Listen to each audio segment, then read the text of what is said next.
अस्सलामुअलैकुम वरहमतुल्लाहि वबरकातुहू। आप देख रहे हैं मेरा YouTube channel medical and health. तो आज हम बात करते हैं 10 एंटीबायोटिक्स सिरप के बारे में जो कि हम रोज़मर्रा की ज़िंदगी में अपने बच्चों को इस्तेमाल करवाते हैं। कौन सी सिरप किस लिए इस्तेमाल की जाती है, इनके साइड इफ़ेक्ट क्या हैं और इनकी डोज़ क्या है, तो आज हम तफसील से बात करते हैं। फ़र्स्ट ऑफ़ ऑल हम पहले नंबर पर रखते हैं इमोक्सिल सिरप को। इसके अगर यूजेस की बात की जाए तो रेस्पिरेटरी ट्रैक्ट इन्फेक्शन के लिए इसको इस्तेमाल किया जाता है। इसके अलावा कफ के इन्फेक्शन के लिए इसको इस्तेमाल किया जाता है। इसके अलावा अगर आपके बच्चे को गले का इन्फेक्शन है या खुनाक मतलब कि नमूनिया बुखार है तो तब भी आप इमोक्सिल सिरप को इस्तेमाल करवा सकते हैं। इसके साइड इफ़ेक्ट की बात की जाए तो नोज़िया हो सकता है आपके बच्चे को। इसके अलावा वोमिटिंग और डायरिया जैसी कंडीशंस का सामना आपको करना पड़ सकता है। इसके तरीका इस्तेमाल की बात की जाए तो अगर आपका बच्चा 1 साल से ज़्यादा है तो उसको एक चम्मच सुबह शाम आपने इस्तेमाल करवाना है। इसके अलावा अगर आपका बच्चा 6 साल से ज़्यादा एज का है तो आप उसको 2-2 चम्मच 3 टाइम इस्तेमाल करवा सकते हैं। दूसरे नंबर पर बात की जाए तो सिरप वेलोसिफ है। इसके फार्मूले की बात की जाए तो सेफ्राडीन इसका फार्मूला है। इसके यूजेस की बात की जाए तो फर्स्ट ऑफ ऑल आप इसको स्किन इन्फेक्शन के लिए इस्तेमाल कर सकते हैं।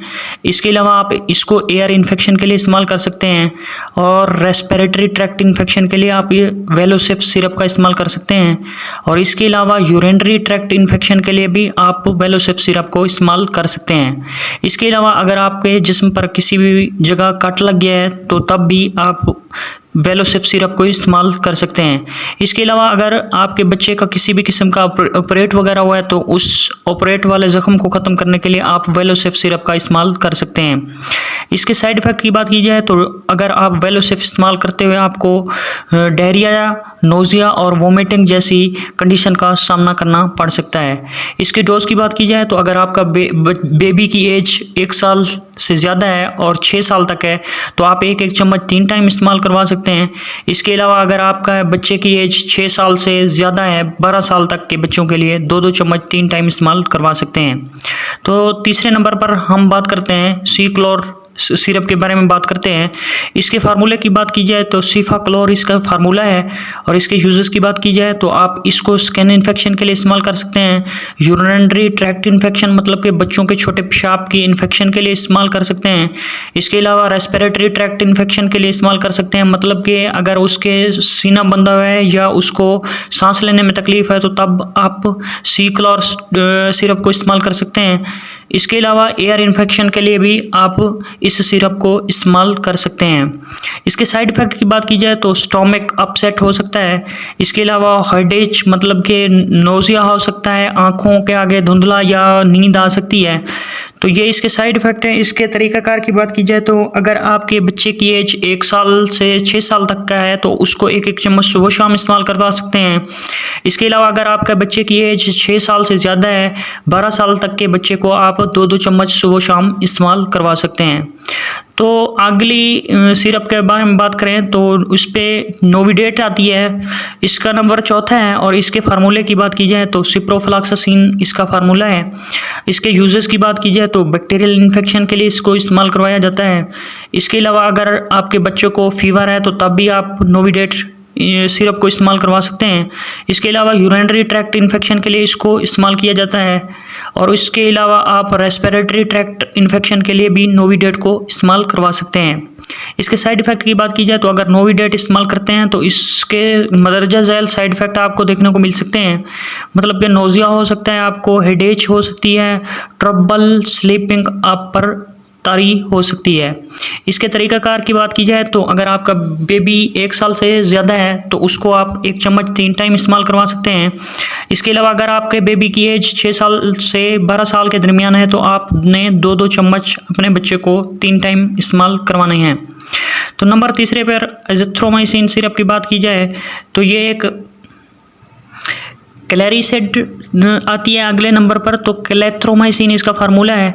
इसके फ़ायदों के बारे में बात करें तो आप यूरिनरी ट्रैक्ट इन्फेक्शन के लिए इसको इस्तेमाल कर सकते हैं। इसके अलावा रेस्पिरेटरी ट्रैक्ट इन्फेक्शन के लिए इसको इस्तेमाल कर सकते हैं। इसके अलावा एयर के लिए आप इसको इस्तेमाल कर सकते हैं और थ्रोट इन्फेक्शन के लिए आप इसको इस्तेमाल कर सकते हैं। इसके अलावा स्किन के मतलब के स्किन के मसाइल के लिए आप इसको इस्तेमाल कर सकते हैं। सॉफ्ट टिश्यू इन्फेक्शन के लिए भी आप क्लैरिसेड सिरप का इस्तेमाल कर सकते हैं। इसके साइड इफ़ेक्ट की बात की जाए तो आपको हेडेक हो सकता है, डायरिया हो सकता है, इसके अलावा आपको नींद आपके बच्चे को आ सकती है। इसके तरीक़ाकार की बात की जाए तो अगर आपके बच्चे की एज 1 साल से ज़्यादा है तो आप 1-1 चम्मच सुबह शाम इस्तेमाल करवा सकते हैं। इसके अलावा अगर आपके बच्चे की एज 6 साल से ज़्यादा है तो उसको आप 1-1 चम्मच 3 टाइम इस्तेमाल करवा सकते हैं। अगले नंबर पर हम बात करते हैं कैरीसेफ सिरप के बारे में। तो कैरीसेफ के फार्मूले की बात की जाए तो सेफेक्सेम इसका फार्मूला है। इसके यूजेस की बात की जाए तो लंग्स इन्फेक्शन के लिए आप इसको इस्तेमाल कर सकते हैं। इसके अलावा थ्रोट इन्फेक्शन के लिए आप इसको इस्तेमाल कर सकते हैं। यूरिनरी ट्रैक्ट इन्फेक्शन मतलब कि पेशाब की नाली के इन्फेक्शन के लिए इस्तेमाल कर सकते हैं।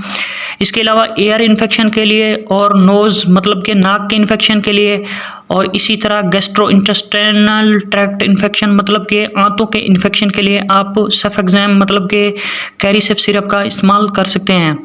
इसके साइड इफ़ेक्ट की बात की जाए तो आपको एब्डोमिनल पेन हो सकता है। इसके अलावा आपको एलर्जी देखने को मिल सकती है और इसी तरह आप पर नोज़िया तारी हो सकता है। तो इसके बाद हम बात करें तो अगला नंबर है कैलामॉक्स सिरप का। तो इसके फार्मूले की बात की जाए तो कोइमोक्सिक्लेव इसका फार्मूला है। इसको आप खांसी या नज़ला ज़ुकाम के लिए इस्तेमाल कर सकते हैं।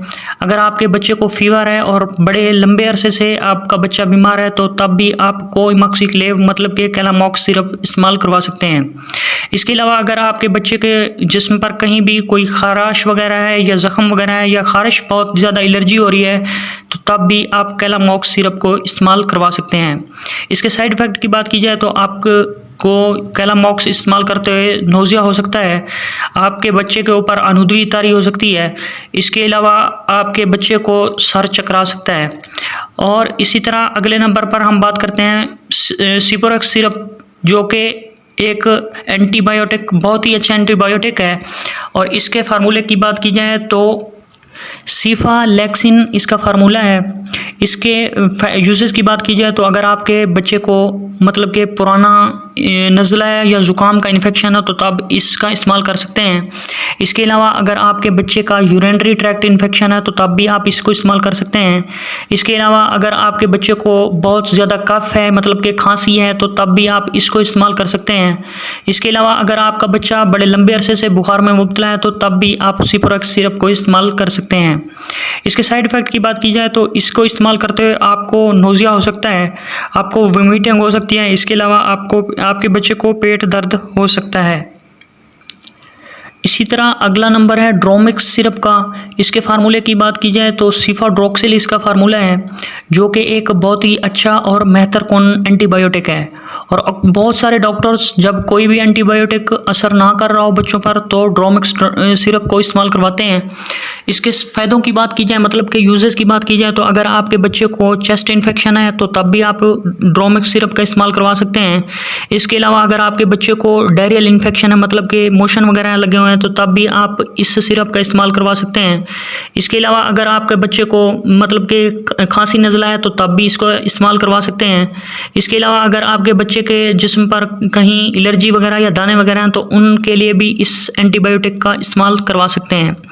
इसके साइड इफ़ेक्ट की बात की जाए तो अगर आप ड्रोमिक्स सिरप इस्तेमाल करवाते हैं तो आपके बच्चे को नोज़िया हो सकता है, आपके बच्चे को वोमिटिंग और एलर्जी हो सकती है। अगला नंबर हम इसको इस्तेमाल के बारे में बात करें तो 1-1 चम्मच सुबह शाम आपने 1 साल के बच्चे को इस्तेमाल करवाना है। इसी तरह अगर आपके बच्चे की एज 6 साल से ज़्यादा है तो तब आपने 1-1 चम्मच 3 टाइम इस्तेमाल करवाना है। तो तकरीबन तमाम सिरप्स का इस्तेमाल सेम ही है। तो अगला नंबर आखिरी नंबर मतलब कि ऑगमेंटन सिरप का है, जो कि आपको स्क्रीन पर भी नज़र आ रही है। और इसके फार्मूले की बात की जाए तो कोइमोक्सिक्लेव इसका फार्मूला है। इसको आप सांस की तकलीफ़ के दौरान एज ए एंटीबायोटिक इस्तेमाल कर सकते हैं।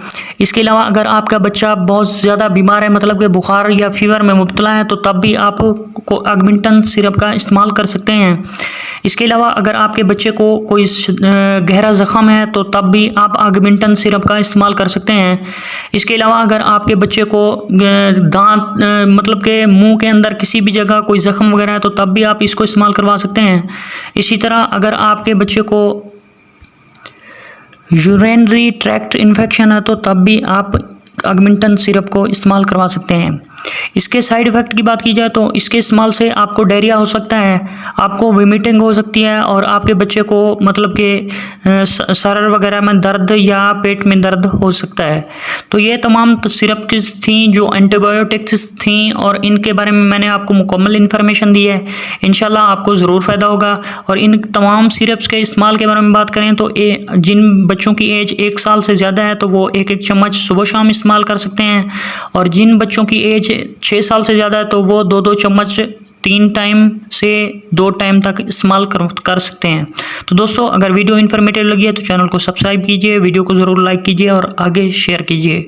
तब तक दीजिए इजाज़त, मिलते हैं अगली वीडियो में। अल्लाह हाफिज़।